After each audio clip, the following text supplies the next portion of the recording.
Okay, everyone. Thank you so much for coming today for our final session of Climate Change's Health and Health Equity. And today we are rising to the challenge. We are very lucky to have Robin Burr, Chief Facilities Officer at the University of Utah, and Christopher Benson, who is Program Manager for Sustainability and Energy in the Department of Facilities Management here at the University of Utah. And both of them are have been charged, as far as I understand it, with helping the university to implement this resolution. That's part of the work that they'll do. They'll correct me to whatever extent is needed as they give their presentation. But we are very honored to have them here, and they will do their presentation followed by a Q&A. I want to remind you that if you need continuing medical education credit, there's a code there on the wall, and that we have food, enough for all of us, except for those who are watching on stream, sorry, you'll have to go to the refrigerator or pull it out of your lunchbox. So let's put our hands together and welcome Christopher and Robin. Thank you very much. So yes, we are part of the charge in helping to reach our climate action goal, but we are one of many sustainability groups on campus working together towards this goal. So as Joan mentioned, we're here to talk about the Academic Senate resolution, which was passed in March of 2019. So in order to do this, we are going to start by giving you a bit of a snapshot of where we are today. What our energy portfolio looks like, the kind of things that are underway. And then we're going to walk you through the resolution itself, mostly in detail about the therefores, which are the ones that talk about the action that we're being asked to take. So we would ask that you don't hold questions till the end. You know, as we go through the therefores in this climate action commitment, there are a lot of things we're doing, a lot of the things we're all still kind of finding our way through. So we would welcome your input, comments, questions. So feel free to just raise your hand at any time. And from here, I'm going to pass it on to Chris Benson, who is really all the brains behind the facilities effort. So. Thank you. Well, pleasure to be here. As Robin mentioned, we've got a few brief background that tends to be very helpful on this subject. So I'm going to cover a few things, and just as Robin mentioned, really encourage your questions. First of all, I don't know how many of you have seen this. This is the latest publication for the university's carbon footprint. And one of the things that I find really helpful in looking through this is thinking about priorities. So where should we really be spending our time to get the most bang for our time and money? So a few things that really are directly related to facilities and physical infrastructure.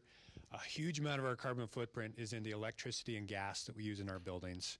And another very big piece towards transportation to and from campus, as well as those that take flights to other universities and campuses and conferences. So much of the infrastructure that we have direct control over will be able to influence several of those categories. To give you a little sense of scale, I don't know if all of you are as familiar with how big our university is, but we were actually just talking about this before the presentation. When I first started, no one could give me a direct answer of the building count. It depends on how you define it, but it's roughly about 300 buildings, about 17 million square feet. Our utility bills each year about $30 million. So just to give you a little sense of the scale, we're 1% of the electricity and gas used in Utah. This is actually a quick snapshot of a benchmarking dashboard that we put together in partnership with our business intelligence group. A few helpful concepts. So when we talk about things that we can do, the action side of carbon, Again, I find it really helpful to think through a few classifications. So some of those listed here include, where do we get our energy from? Right now, when we buy electricity from the grid, much of that is produced through coal and natural gas. And so it's very important that we continue to migrate that towards renewables. And we'll talk at some length about that. Targeted asset changes, the third one here, is really about our physical infrastructure again. So what do we have to work with that we can have any influence over the outcome on our carbon footprint? And some of these things just need to change. We need to consider different technologies. That takes a lot of time and money to migrate from one system or one technology to another. Again, for perspective, if you think about all the buildings that the university owns and maintains, if we were to wipe all of that away and start brand new with perfect buildings and mechanical systems, we still wouldn't get to carbon neutrality, and it would cost us $5 billion. So clearly that's not our solution, right?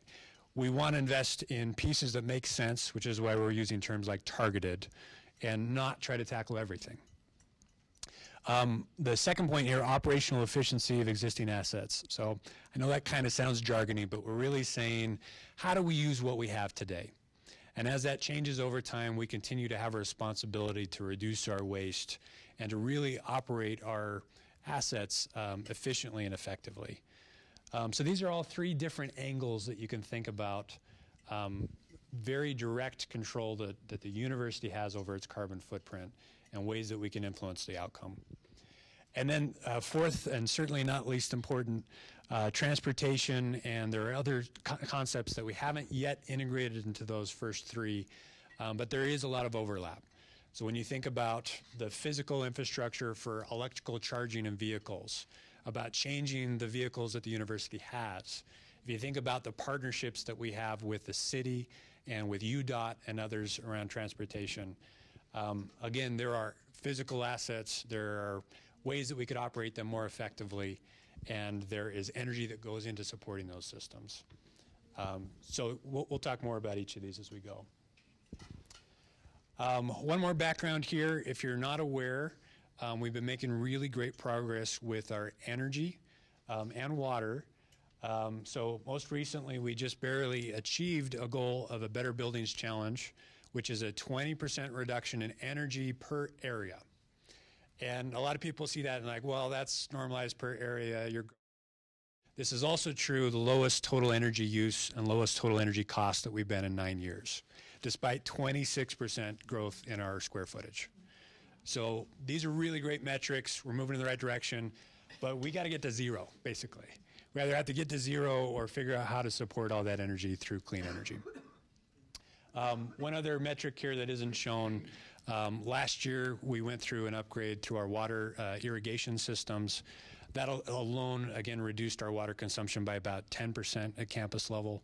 So again, very good progress, still a ton to do. And we'll talk about these next steps. With that, I'll hand back over to Robin. Thank you. I think you can hold that.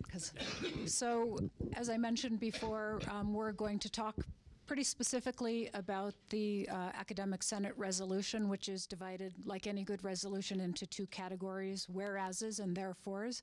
And if anybody would like a paper copy to look at, Joan has made several. Just raise your hand and she will hand them out to you. Question? Yes. I'm not part of the university. I'm a citizens climate lobby. Who is the Senate? The Academic Senate is made up of faculty of the university. But this resolution is actually made with the student body as well. So we've had, the call has come from our faculty as well as from our students, loud and clear. Okay, so I'm going to just kind of speak briefly to the whereases, kind of the preamble to the charge that we've been given, just to highlight it. So this began in 2008 on Earth Day with President Michael Young committing to the goal of achieving carbon neutrality by 2050. It acknowledges that we've made significant strides, and I think as Chris presents to you, you're going to see the kinds of strides we've made. You've heard a little bit about them in just the detail he's provided so far. The resolution notes that this is all great, but we've still got to do better.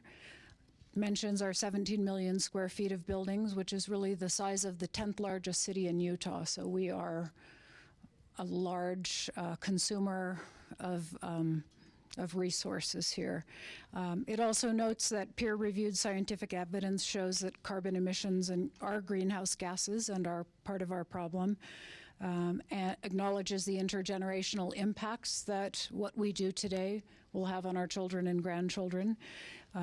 Notes that this issue disproportionately affects minorities and impoverished populations, threatens indigenous communities, and it urges, that there are many publications out there that urge us all to reduce our carbon footprint. Basically charges us with being bold and innovative and leading the charge, using our campus as a living lab, and basically having the university be in the front lines of being good stewards of our environment. I think we will now turn it over to Chris to talk about some of the things that we're asked to do specifically. Thanks again, Robin. So we've organized this presentation really focusing one slide, almost one slide per therefore within this resolution. And just to be totally clear, we don't know all the answers today. So again, a lot of good things already in progress, a lot that is spurred through this resolution. But it is really important that this is a conversation.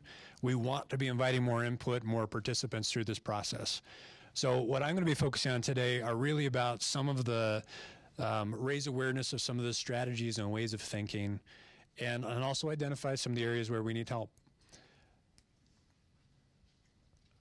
So one of the first therefores, we were tasked with creating a presidential task force focused on the asks of this resolution. That presidential task force was created. Right now it's structured through a steering committee and a larger committee. We've had a chance to meet, Robin and I are part of the steering committee, and have had a chance to meet several times, I think 5 meetings or so far. And so far we're really focused on how do we best make this process productive? How do we structure ourselves to invite all the voices that need to participate in this process? And how do we effectively get through a really complicated and large challenge in front of us? So one of the ways that we are moving forward with, and we are still giving shape to, is the creation of many working groups. And right now the concept behind how we organize this is really thinking again about who are all of the different stakeholders and voices that need to be represented. What are some of the different subjects that are a part of, again, our problem and our solution? And how do we start lining up working groups with those that we can have a large number of people participating, bringing their strengths, their talents, their energy to this process, and keeping it productive, again, not having a committee of 200 people, but focusing on more specific topics each and bringing them to a larger community. Yes? Sorry, but is there authority granted by the board, or is there a board presence on this task force? So I'm not sure I can speak entirely. So the question was the level of authority granted to this. We do have many participants that already have direct control over many of the outcomes, but to my knowledge, there hasn't been any specific authority granted to the working group. But we will talk a little bit about some of the funding mechanisms and things behind that as we go. Yes? Related to that, then, since it's a presidential task force, I presume that you must make a report or regular reports to the president as well. Since it's from the academic senate, you make reports to the academic senate. So to speak briefly to that, and to repeat the question, Joan asked if there was a requirement for us to regularly report back to the president. I can speak that President Watkins did participate in our first meeting and championed the effort, thanked everyone for participating, and as well as Dan Reed, our Senior Vice President for Academics, and expressed great support for this and really high levels of appreciation. In terms of how to engage in the future, I think that's exactly one of the things that we need to continue to define. And one of the charges at our last meeting was around creation of bylaws to really clarify how do we publicize the discussions, who can we invite to the table, and what are the mechanisms for authority through this. So we still have more to define there, but it is actively part of the conversation. My last part of the question is health sciences representation. Yes, there are representatives from health science. Dr. Good? I don't think Dr. Good has had a chance to attend yet. We do not have. So neither SVP Mike Good or SVP Dan Reed are on the committees. It is more of a staff and faculty level committee, so we would report to them. But that's exactly part of what we're organizing to getting feedback about different groups across the university. And it's not just the health sciences, it's not just our hospitals and clinics. This is all the different groups represented within that need a voice through this conversation. And we've earmarked that as a need for every single one of these conversations. So the intent is to make sure everyone gets represented through this process that wants to be a part of it. One of the first whereas or therefores of this that's called out by number, and we're going to refer back to these numbers here, is progress toward achieving this zero carbon emissions by the 2050 deadline. So again, just to help with some of the concepts here, those same classifications that we talked about earlier, here I'm showing you in a graphic format some of the things that we know today for our roadmap to get to carbon neutrality. So think of these as swim lanes around the same classification concepts. And some of these things have already been done. Some of these we're queuing up right now to be moving forward with. And others we want to defer as far back as we can, either because they're very, have high investment required. We don't see great alignment with some of the other things that we can get support for. Or we don't know what the future holds for us, that we don't want to lock into a solution prematurely. Yes. That's exactly the next therefore. So let's talk through that. So coming back to these classifications, there's a few things that are really helpful for those. One of which is the operational efficiency has extremely high returns on investment. So that's both true from a financial perspective and from a carbon sustainability perspective, however you want to define that. We don't need to invest much money to make these things happen and achieve those goals. But we do still have a huge amount of scale and complexity that we have to deal with. So the reason I'm bringing that up is the operational efficiency of our existing assets ends up being a key thing for us to focus on today to help us build a source of revenue through cost savings that we can throw at some of the other parts of our solution. When we talk about things like our asset changes, again, we know we don't want to do $5 billion in all of our assets. A more meaningful and realistic number is $200 million. So when we talk about accelerating our date, when we talk about is 2050 the right date, that amount of money really doesn't change much whether we want to achieve that by 2030 or 2050. Instead, what it does is it changes how much do we invest each year. So one of the things that 2050 is worth considering for is, does that make our process manageable? And does it make our level of investment something that we can garner support for? The more that we accelerate that, the more pressure we have on dealing with a huge, again, those 300 buildings, a huge undertaking to accomplish that in a short period, as well as getting the finances behind it. So those are challenges to it, but it's exactly one of the questions that this committee is charged to explore. And some of the things that we do know are very achievable are making significant progress towards neutrality within the next few years. And I'll show you again on the next few slides some of the things that are already making a very good dent in that. Yes? Yeah, I just had a question. While we're talking about investment, one thing that I've been thinking a lot about is kind of what the university invests in as far as like its endowment and stuff goes as well.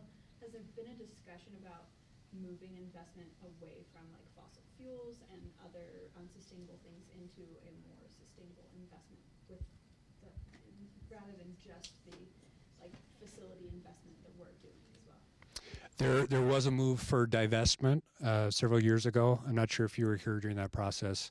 I was not and can't speak to the details of the conversation. But for whatever reason at the time, that was not passed. So I think that's definitely something that can be explored again. And this committee would be a great one of several venues where we can spur that conversation again.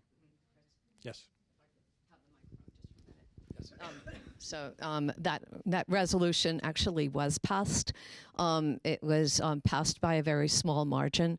It did go to the Board of Trustees and to their Finance Committee, and action was not taken on to divest the University of Utah based on the decisions of the Board of Trustees and the Financial Committee. However, we are in a new time now and new opportunities for making change, including new opportunities to look at our endowments and where they are invested, and to look at our carbon and see how we are doing in terms of all the things that Chris and Robin are telling us about today. Thanks for clarifying that. So I think we might get more to help share some of the progress for 2050 and some of the opportunities again to reconsider both questions about divestment, procurement related to that, as well as other things that have already happened. Another, therefore, brought to that our committee has been tasked with is evaluating the social cost of carbon in our long-term decision making. Again, one of the venues, one of the partners that the university recently joined is the University Coalition for Climate Change, UC3.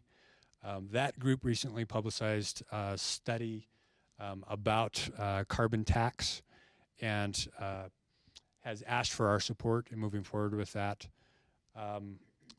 Right now, again, this is one of those sections where I do agree with the importance. I think it absolutely needs to be evaluated heavily through this group. And we don't yet know the impact of this. We don't yet have all the answers. One of the other venues that has risen up as an opportunity is to explore this through our faculty and students as something to analyze. What are the economics behind this? Who are the decision makers affected by this, and how does it fit into the regulations that we're subject to? So just for example, when we make decisions about new construction, one of the questions, one of the things that we're required to do is to look at life cycle cost analysis. But that's a state requirement, and how they define that doesn't currently include the social impacts of carbon. So we need to explore what's possible. Can we still meet our state requirements? Again, is this driving the change that we intend to?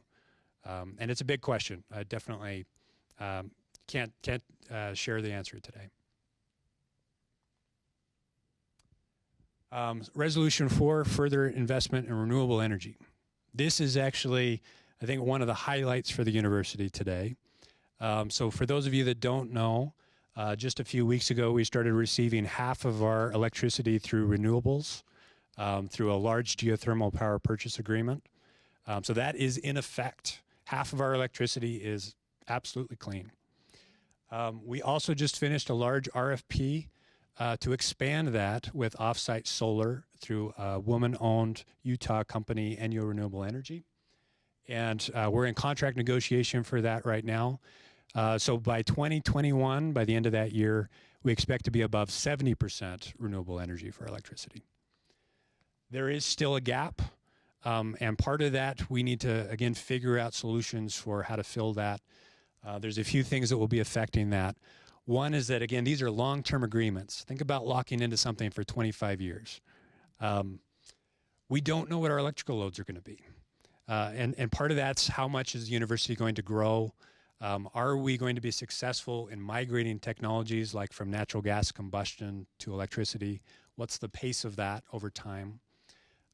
We also expect some good reductions through energy efficiency, but we don't know the exact timeline and shape for what that'll take over time.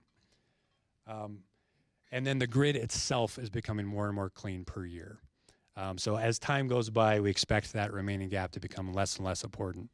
But right now, we have already accelerated to become, already reduced our carbon footprint by above 20% from this move. This is a national ranking for renewables. It's one of the largest long-term agreements of anyone. Right now, as of the last status, ranked number 2 behind Stanford. And we're in the process of submitting that for official rankings that we'll be publicizing later on. And then most importantly, not most importantly, also importantly, this is one of the first projects in Utah where we were actually able to choose the energy that we bought. So set some precedents here that allowed us to actively solicit and select the energy that we're buying. Resolution 5, this is regarding further investment and support of research. So Brenda Bowen, who's the director for our Global Change and Sustainability Center, she is helping to bring together many of our researchers and students focused on sustainability-related research. And most recently, we've been having many conversations to think about how can we channel more funding support from a group like this that is already aligning some real talents across the university. One of the things that we've recognized as an opportunity for us is to start thinking less about external consultants when we have questions and studies that are needed, to have more conversations with a broad group, which our sustainability office, I understand this term coined by Myron Wilson, opportunity sessions, where we invite people to discuss both what we already know and where there are gaps, where we really need help that can help raise to the surface opportunities for research.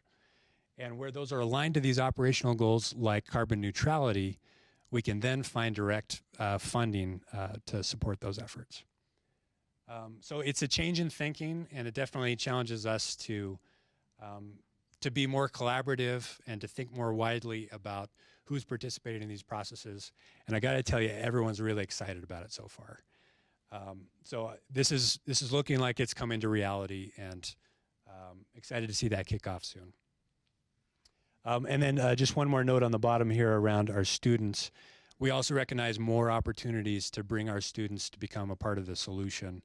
And again, that can be leveraging their strengths, their talents that could be aligned with their disciplines.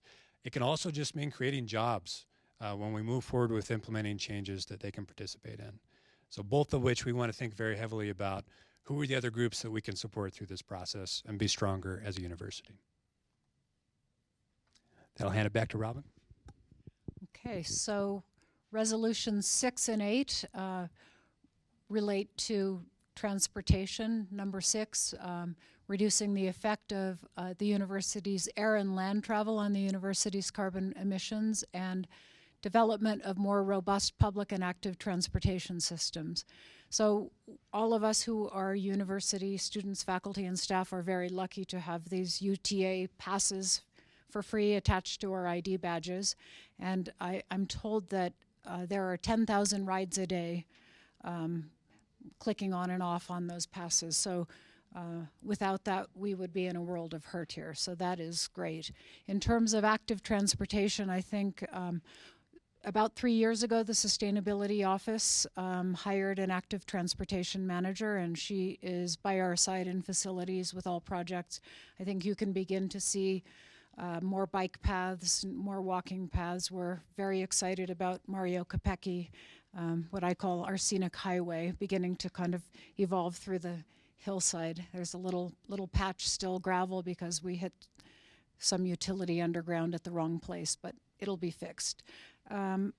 Other things going on, we have this very exciting project going on with 5 entities: the University of Utah, UTA, the Veterans Administration, Salt Lake City, and UDOT, and 5 departments have come together with funding and staff to try to tackle the access and transportation issues around the university and the VA collectively.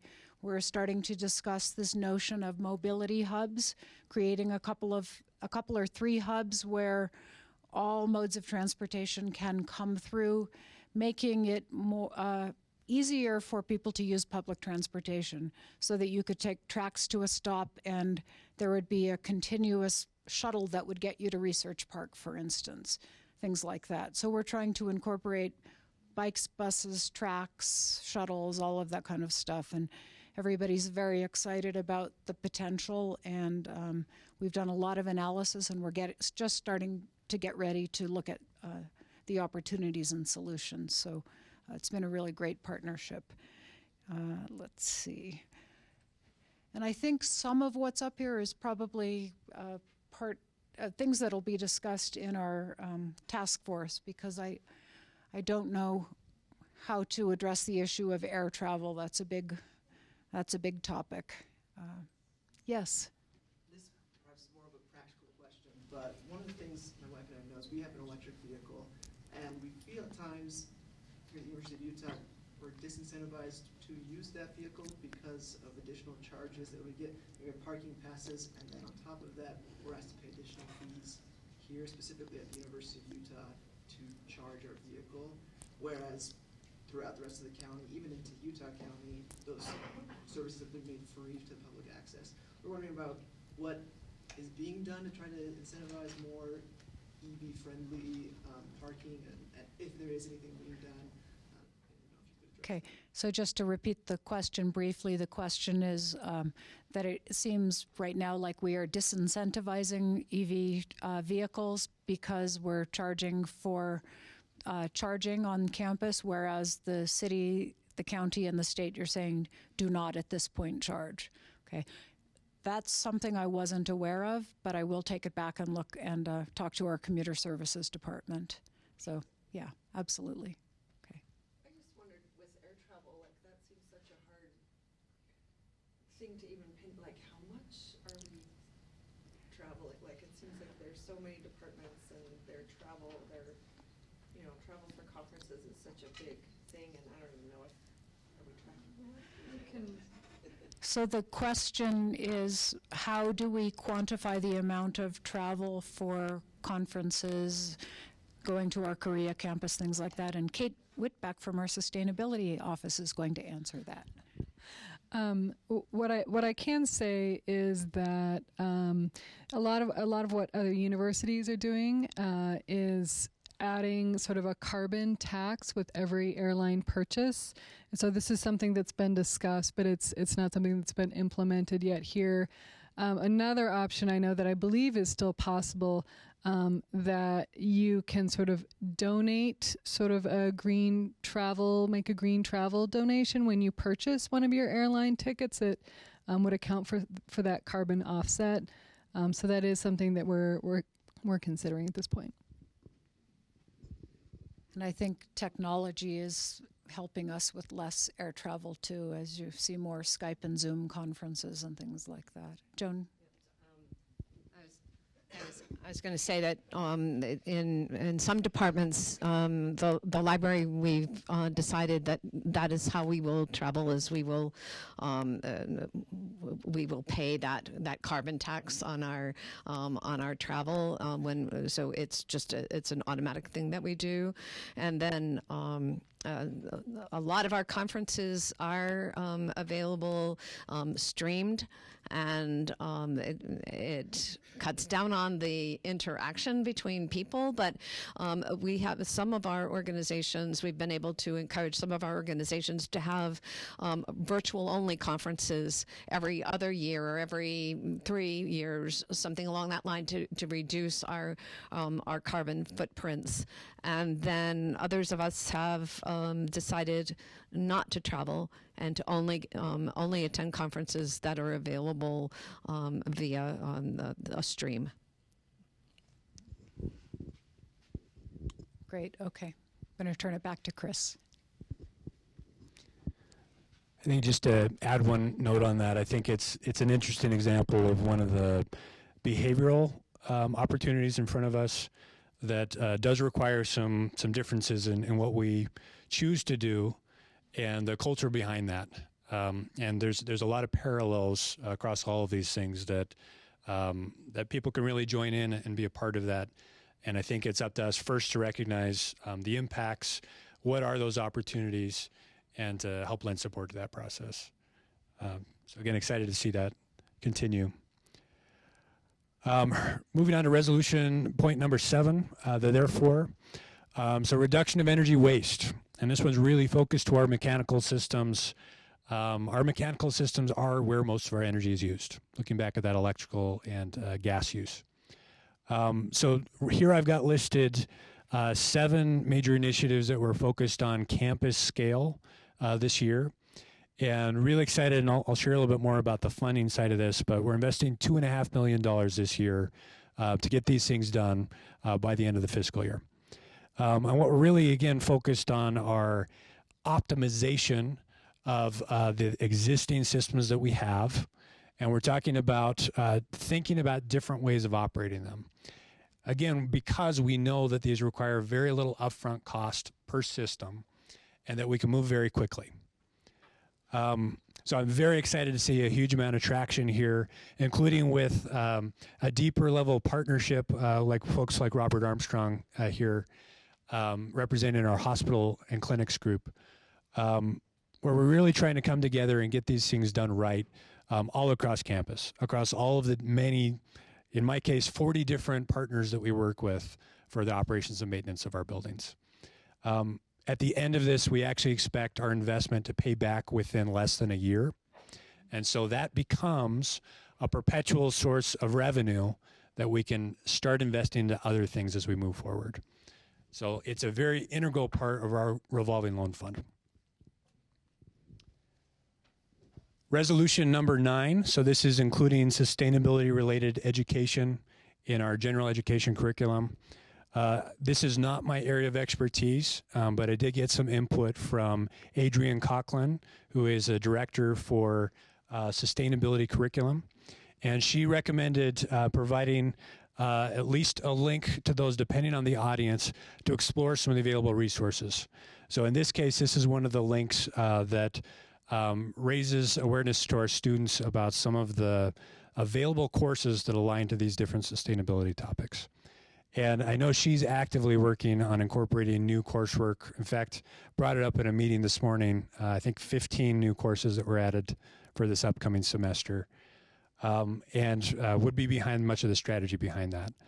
So this is both, I think, an important outcome that the university needs to be delivering, as well as a perspective that can be a very valuable tool that we can utilize as we move forward with these solutions. Maybe Kate can speak to that. Yeah, I was going to say, my understanding is that courses opened for registration maybe 4 days ago, and the environmental and sustainability studies courses are almost full at this point, and they have a waiting list, so they're very popular. And then one other thing I was going to mention is that, what Adrienne works on primarily is working with faculty in incorporating a sustainability limited or sustainability complete designation for courses, and she conducts a 3-day workshop once a year, and then works with this faculty cohort on how to effectively incorporate sustainability into their curriculum. And one of the exciting things too is that I think this is one of the first years where she's working with some folks on the medical campus to incorporate some sustainability courses into some of their courses as well. So it's exciting stuff. Thanks, Kate. Resolution 10, I'll hand it over to Robin again. Okay, so Resolution 10 addresses ensuring sustainable decision-making at the highest levels of the university. In the past, prior to this year, the Chief Sustainability Officer has been a part-time position held by a faculty member with a teaching load. This year, President Watkins made the decision to make a full-time Chief Sustainability Officer position available. I've been part of the search committee, so has Kate. There's been very active participation from health sciences campuses. And we've just had 4 finalist candidates on campus going through interviews, and the recommendations are in the president's office with the SVP of Academic Affairs. We are very excited about this full-time position because I think, as you can see from just this slideshow, there are a lot of things going on in sustainability in a lot of different places. There is a sustainability office, there is a facilities-related office, there is research, there's academics. There are 40 different facilities or entities out there. And we see this position as someone who can bring us together so that we're all actually rowing in the same direction, making sure we're not duplicating efforts, and making sure we're taking advantage of the shared expertise at the university. There's also a very strong desire to focus on hospitals and clinics, which in my experience are the hardest to make sustainable, the hospitals especially because of the very different waste stream, you know, the infectious waste, the amount of heat and water and steam and things that are used, but there are health systems in the country that are doing it successfully, so we'll be using this opportunity to jump on board and focus there. So we are very excited and are hoping by January 1st we will have a full-time Chief Sustainability Officer. Could I just ask what kind of background you were looking for? So I would say the criteria was broad and the respondents were broad. There are people who come at it through education, through experience, but there are a lot of degrees out there in environmental studies and land management, water management. There are people who have been doing this in other universities for a long time who are looking for a career move where, you know, there's only one person above them. So the pool of candidates, the good part of that pool come from environmental studies, water management, air quality, and some university background, some international work too. Anything you want to add? Are you going to speak to the commitments that President Watkins signed back in April too? Yep. So moving on to Resolution 11, estimating financial investments required to implement the task force's recommendations. Here I've got a complicated graphic. I'll walk you through it. This is just a visualization of some of the projects that we've been exploring or know to be part of our solution. And think of it more as a word cloud, but we really want to filter through a process, right? We want to think about, out of all the options we could consider, some of these are better things to focus on first. Some of them we don't yet know if we should do at all. And down in the bottom are really those that are already done or well in progress with some intermediate steps where we have to develop and explore whether or not they make sense. So one of the reasons I'm showing you this is the way that we think about evaluating what we have to invest can actually change quite a bit. So for example, as we've already talked about with operational efficiency, there's a direct return on investment for that. And what I mean by that is when we save energy, we save the energy costs, and we have some control over the outcome of that and rechanneling that to other things. When we focus on something like transportation, oftentimes that's not as direct, right? We don't necessarily directly reap the benefit of that, but the investment that we can make can still be bigger or as big in terms of our impact to the climate and putting carbon saved per dollar in thinking. So one of the things that we have already started employing and how we selected those 7 initiatives that we're moving forward this year is to really think about the economics at a campus scale. So to think about on a per unit perspective, what's the cost of implementing this? Both the upfront cost and in helping to maintain that over time. What does this mean in terms of man hours? Do we need to be considering positions that can help make sure that these things not only get to where they need to be, but they remain in a good form over time? And by doing this, and if we think about the life and the differences of the lives of all the different things we can consider, some of these really start flowing to the top as great opportunities. And again, it really matters on what are we measuring this by? What defines value? What defines success? So with the focus on the revolving loan fund as one of the drivers for this, we know that if we can build up a source of revenue through cost savings, then we can start channeling that in the future to things that don't have cost savings. So think of it as a financial mechanism for us to get from the full gamut of things that we know we need to do to achieve carbon neutrality. I think of it as a big snowball. We want to build up that snowball to be really big, and then we can start leveraging that for other things that don't feed to make that any bigger over time. So what you're seeing is a small snapshot. We started with about 60 well-vetted industry opportunities. And one of the things that I think is really exciting, again, about this task force, inviting new voices and new skills to the conversation, is we're going to be expanding this list. Every year, we're going to get more and more opportunities identified. We can reprioritize this. And as we select next year's investments, make sure that we're picking the very best opportunities for the university. Looking at Kate, I'm showing a snapshot of her recent article. On Resolution 12, this required us to communicate the work of this task force and on-campus sustainability-related efforts. So Kate is in charge of communication for our sustainability office and recently published an article about this, some of the progress of this task force and some of the background around sustainability that's related to it. Again, coming to some of the earlier questions about what is the structure of this committee and how do we report, I do expect that to become more clear as we develop these bylaws.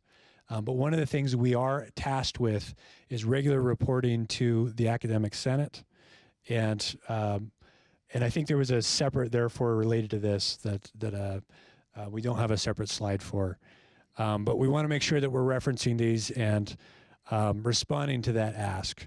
And I can tell you from my own conversations that I have the pleasure of meeting with lots of faculty, staff, and students.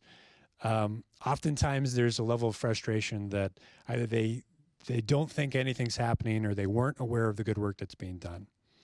And we hear you, right? Those are absolute issues that we need to get better at communicating more often and making sure that not only are we letting you know what we're doing, but inviting more input where we need help and where we could use your help. So folks like Kate and others will definitely be a really important part of getting these messages out.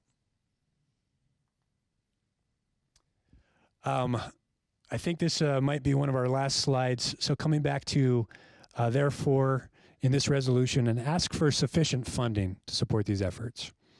And one of the things that, again, I can express a lot of excitement about is in building through what you're seeing here is a cash flow for our revolving loan fund. We've outlined some of the investments that we think we need to be making year after year that are at a feasible pace. And so far this year, we've gotten support for that. So the level of investment this year just for carbon neutrality for efforts that are specifically addressing this is more than 3 times the cost of our past years. And if we're successful, you can see this accelerates. We can start building upon those savings and continue to invest at a higher level each year. So I'm very excited that our leadership, including Robin and our Chief Financial Officer, Kathy Anderson, Dan Reed, again, are all offering great level of support in allowing us to move forward with this structure, to recapture those savings and reinvest. And I think it's definitely worth acknowledging that they're very actively thinking about these and supporting these processes. So we do know that this is one of several funding mechanisms that can help us move quickly. You can see on the very bottom here, cumulative carbon savings. We do think we can get to about half of our goal within the next several years. Okay, so we will be making rapid progress and are already starting to see some of the outcomes of that. We do have to wait for these processes to complete, though. So really, again, it's not till the end of this fiscal year that the construction of these 7 initiatives will be complete. And that's going to start building over time, that we'll continue to build upon these with many more projects. So I think this is our last slide about the therefores. So recommitting to achieving net zero carbon emissions. I'm not sure if all of you are aware, but President Watkins did recently recommit. And that includes several other components that we hadn't originally committed to as a university. So while we had originally committed to a carbon neutrality, Second Nature that helps run this program has also raised attention that it's not just about carbon. This is broader climate impacts that take into account some of the social inequities that need to be acknowledged through this process, and a resilience commitment. We need to be prepared to better integrate within our community and to deal with some of the changes that are going to occur over time. So President Watkins did commit to these. This therefore is already done and has, again, brought several milestones that this committee has to now work towards achieving. So with that, would definitely like to open up the floor for more questions for whatever time we have. Yes. Passage of Salt Lake City taking advantage of HB 411, does that impact the university in any way? In some ways, yes. So the question was about HB 411, which is, and correct me if I'm wrong, that's the renewable energy for the city, and that some of our counties and other entities are taking advantage of. So the short answer is we buy electricity through rate tariffs that we don't expect to even have that as an option. So unfortunately, that wouldn't be something that we could buy into. But that is still an option for some of our remote buildings, like our health clinics. And we do think that that'll be part of the solution. Instead, we had to take a different path through a different rate structure, which is what we referred to Schedule 32. And that's how we purchased our geothermal and are moving forward with offsite renewables for solar as well. Yes? So I'm really excited about the geothermal purchase. That's really awesome news. And I think that's really low-hanging fruit that was really a smart move to move on. The question I have, I guess not so much a question, but some thoughts. But as we move forward with electrification to replace natural gas and everything, I'm not saying that this is one of the biggest priorities right now. I really like your chart up there. But as we move forward with electrification, have you thought about on-site battery energy storage for peak shaving of our demand, both in the grid and for replacing generators and emergency systems? Yeah, I can speak to that. So the question was if we have thought about, as we move forward with electrification, the use of on-site battery storage and peak load shaving. So a few things that I can speak to. We actually have several projects and studies underway right now to explore the costs and to pilot new technologies of electrification. So just for example, some of the most recent buildings that were put up on campus, like our Gardner Commons building, is using a VRF system, which is, again, I'm getting into my mechanical engineering jargon, but it's basically very similar to an AC unit in a house that you can change the direction to provide heat or cooling, and you can share the heat among spaces. And the nice thing is it's entirely electrically driven. So that, we believe, is one of several solutions that once that building was complete, we saw a huge level of improvement of performance compared to the old building that used to stand there.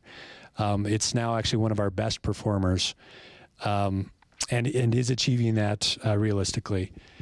It's definitely not, we don't expect everything to move in that direction though. So other projects that are in place, like our stadium expansion, we are moving forward with electrification for heating sources for that. And we're using different technologies as a pilot. In this case, we're looking at hot water producing heat pump systems to more traditional VAV reheat, which again, I know I'm in the geeky details. But the funny thing is, our consultants, many of our partners are not familiar with these technologies. And many of the folks that have to budget for these projects aren't used to the differences. We shift the way that we think in moving money from one hand to the other, and we really have to know what to expect through this process. So those are actually achieving really great outcomes, raising our knowledge, helping us work together as a community with our partners to work through these solutions. And then coming back to the battery storage. So battery storage was explored for that stadium project to support the electrification. In this case, it ended up not being something that made sense for the university, but we do know it's part of the solution. And when we think about matching the energy production with our actual loads, it can actually help achieve cost savings, and it can change the type of energy that's used throughout a day or throughout a season in a beneficial way. So we have started several conversations. To my knowledge, there aren't any existing battery storage systems, electrical storage systems that have yet taken ground, but I do expect that to find a home for us. And then one last thing to add to the response. You may be aware our North Chiller plant utilizes thermal storage, which is a different way of solving that problem.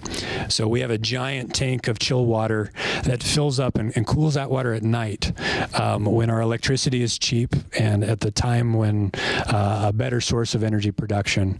And those types of solutions, again, have to be part of a portfolio that we consider here. I want to say thank you to Chris and Robin for coming here and talking to us about what the university is doing and letting us see them. And they put up their email addresses so we can contact them. Will we be able to put the slides up that you prepared? So we'll post the slides in the digital collection. And I want to give them a round of applause to say thank you. This is our last session, and but what we've been doing is we've been looking at the Lancet countdown report throughout the whole thing, and you may know that last Wednesday the 13th of November, the new report, the Lancet countdown report, was released. It was released along with a 3-minute video that I'd like to show as an incentive to us to go and do more. That this isn't the end of the work that we are going to be doing as part of this series. Our intention is hopefully to have other sessions, and actually I'd like to invite anyone who would like to come back on Tuesday, December 3rd, and down here at the lower level of the library. I haven't figured which room it'll be, but just to talk about moving from discussion and education to action. What can we do? How can we support what the university is doing? How can we give our input to the university, our input to the hospital and health sciences, and our help, lifting, getting the work done, moving to action? So if you bear with me for just 1 minute to get this started, and then 3 minutes for the video, and then we'll be set.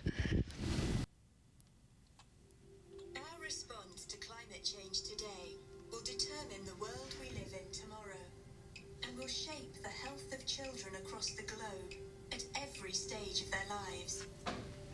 The Lancet Countdown, tracking progress on health and climate change, monitors our choices, demonstrating what action, or the failure to act, means for human health.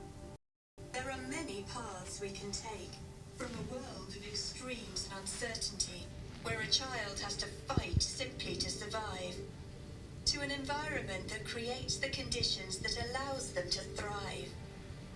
If we continue down our current path, a child born today will live through a world that is over 4 degrees warmer, with a changing environment threatening the food they eat, the air they breathe, and the communities they grow up in.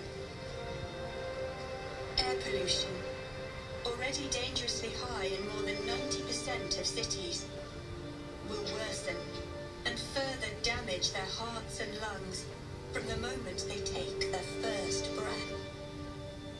As they grow, food insecurity will rise, with children among the worst affected by the malnutrition and stunting that comes from crop failure in a more volatile climate.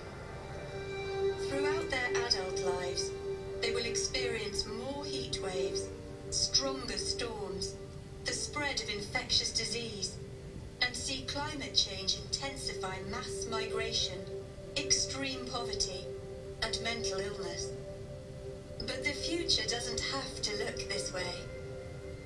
A global response that limits temperature rise to well below 2 degrees will transform the life of a child born today for the better. Children in the UK will see an end to coal by their 6th birthday, and the growth of solar and wind energy, resulting in cleaner air across the country.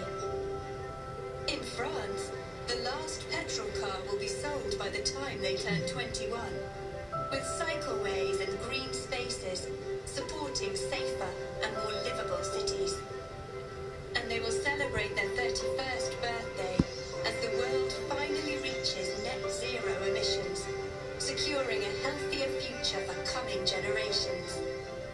Which of these two pathways the world travels down will depend on the decisions of individuals, businesses, and governments. And only an ambitious response can ensure that the health of a child born today isn't defined by a changing climate. Visit the Lancet Countdown online to find the latest assessment of the state of health and climate change in your country. Let's be the ones. Let us be the ones that change that path for the children born today. Thank you.